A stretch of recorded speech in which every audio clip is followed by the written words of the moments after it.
Hello, I'm Michael Diamond. You're watching Muscle Central.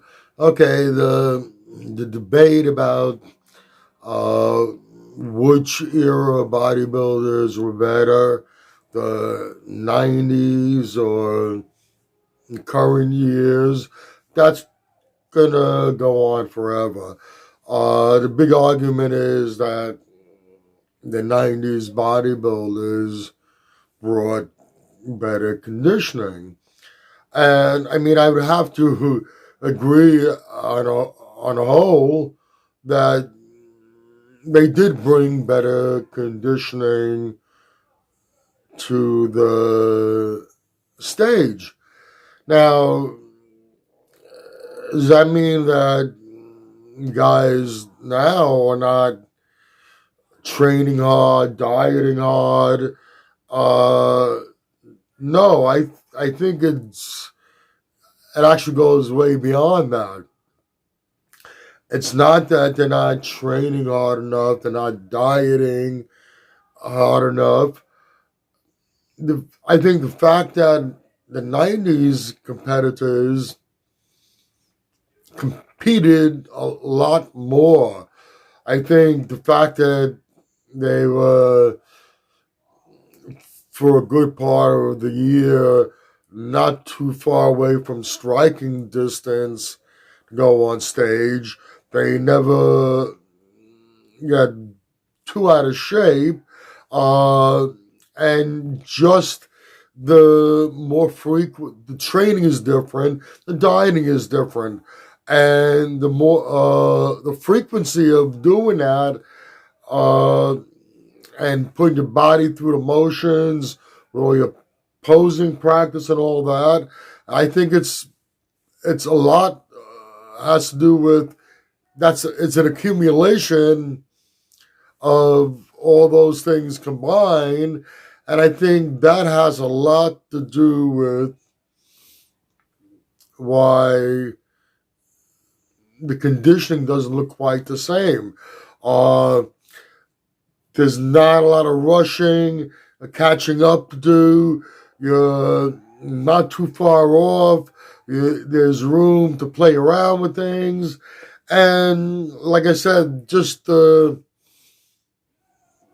through the actual competition or the posing and all that together has a combined effect on the body. Why don't they compete more? I mean, if you win or you place top, you are earning a paycheck.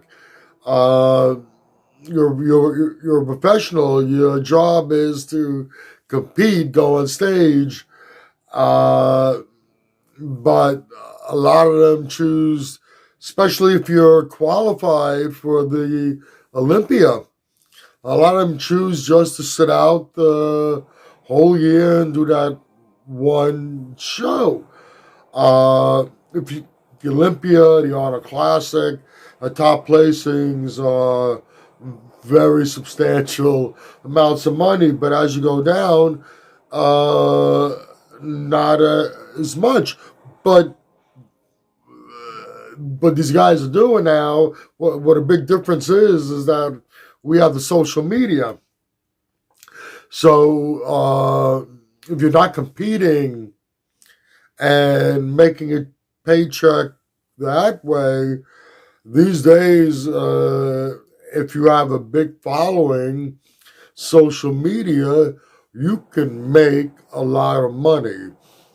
There are people on social media that are making more money than what the top players are in the sport are making. So the need to go on stage to compete to try to make a paycheck, that dissipates a little bit also. You can focus on the particular shows you want to focus on. Don't have to worry about competing as much because you have your social media. You have, like I said, if you have a big following, there is a lot of money to be made. Uh, Social media is good, but it's like a double-edged sword. And when it comes to this, uh, to conclude this video, I was rambling back and forth a little bit over here. The comparison with the 90s bodybuilders, today's bodybuilders, has to do a lot with the amount of time that I believe that they spent on stage competing, and the training and dieting going involved with competing more often. Today, not so. Got social media where a bodybuilder with a good following can make himself a nice paycheck, or herself a nice paycheck, and the need to compete more often to make a living is not as strong, because you have your other source, which in some cases can be more lucrative. All right, that's about it for this video. If you agree or disagree with what I've said, please let me know in the comments section. If you like this video, please give it a thumbs up. Please share, and by all means subscribe. Do not forget to hit that notification bell. This way, every time I put up a new video, you will be notified.